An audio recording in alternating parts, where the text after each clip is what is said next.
Ho, ho, ho. Saint-Nicolas et Santa Claus sont-ils le même personnage? Oui et non. Saint-Nicolas et Santa Claus ne sont pas exactement le même personnage, même s'ils partagent des origines communes et des similarités. Les origines communes. Saint-Nicolas de Myre. C'est la figure historique qui a inspiré les deux personnages. Évêque au IVe siècle, il était connu pour sa générosité et sa bienveillance envers les enfants. De nombreuses légendes se sont construites autour de lui, notamment celle où il aurait offert une dot à 3 jeunes filles pour les sauver d'une vie de prostitution. Synthèse de tradition.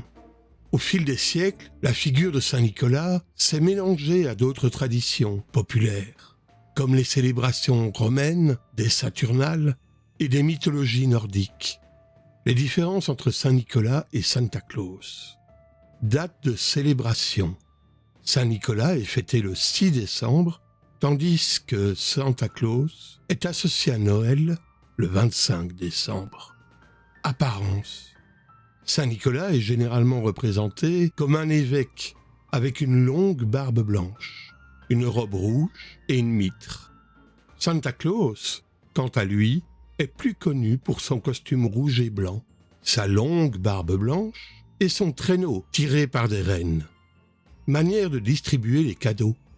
Saint-Nicolas dépose souvent les cadeaux dans les chaussures des enfants, tandis que Santa Claus les glisse sous le sapin de Noël. Accompagnateur.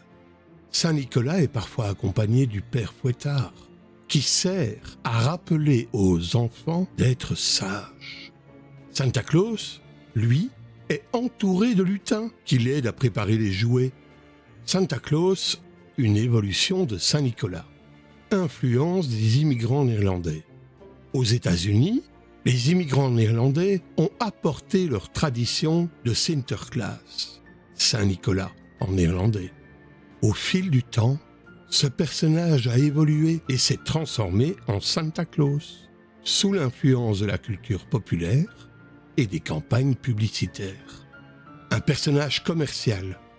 Santa Claus est devenu une figure emblématique de Noël, utilisée à des fins commerciales par de nombreuses entreprises. En résumé, Saint-Nicolas est une figure religieuse historique, tandis que Santa Claus est une évolution plus récente et plus commercialisée de ce personnage. La crosse de Saint-Nicolas est bien plus qu'un simple objet. C'est un symbole fort, chargé d'histoire et de signification, qui rappelle le rôle de Saint-Nicolas en tant que guide spirituel et protecteur. Santa Claus doit son costume rouge à Coca-Cola? C'est une idée très répandue, mais elle est en partie erronée. Il est vrai que Coca-Cola a grandement contribué à populariser l'image du Père Noël, vêtu de rouge et de blanc, que nous connaissons aujourd'hui.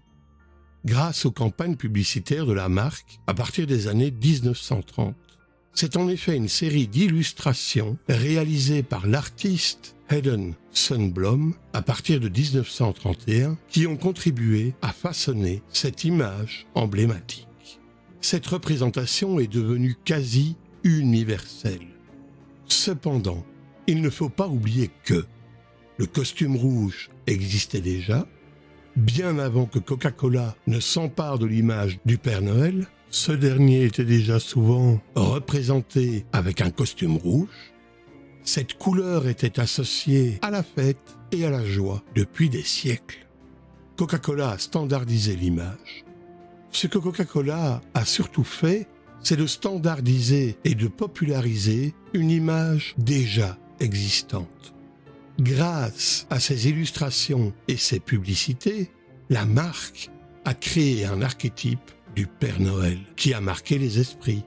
En résumé, Coca-Cola n'a pas inventé le costume rouge du Père Noël, mais elle a grandement contribué à le rendre célèbre et universel. C.S. Lewis, le Père Noël de Narnia, est une version plus rustique et moins commercialisée du personnage traditionnel. Son apparence reflète l'atmosphère particulière de Narnia. et le distingue du Père Noël que nous connaissons dans notre monde. Les prénoms des 8 reines du Père Noël. Tornade, Dasher en anglais. Le plus rapide de tous. Danseuse, Dancer. La plus gracieuse des reines. Fringant, Prancer. Le plus puissant mâle. Fury, Vixen. Une femelle pleine d'énergie. Comet, qui apporte le bonheur aux enfants. Cupidon, Cupid, qui amène l'amour aux enfants. Tonnerre, Donner, le mâle le plus fort. Éclair, Blitzen, qui apporte la lumière. Au fil des années, un 9e reine s'est ajouté à l'équipe. Rudolph, le renne au nez rouge. Son histoire a été popularisée par un poème de Robert Elmé en 1939. Ces noms sont devenus très populaires et sont souvent utilisés dans les chansons, les histoires et les décorations de Noël.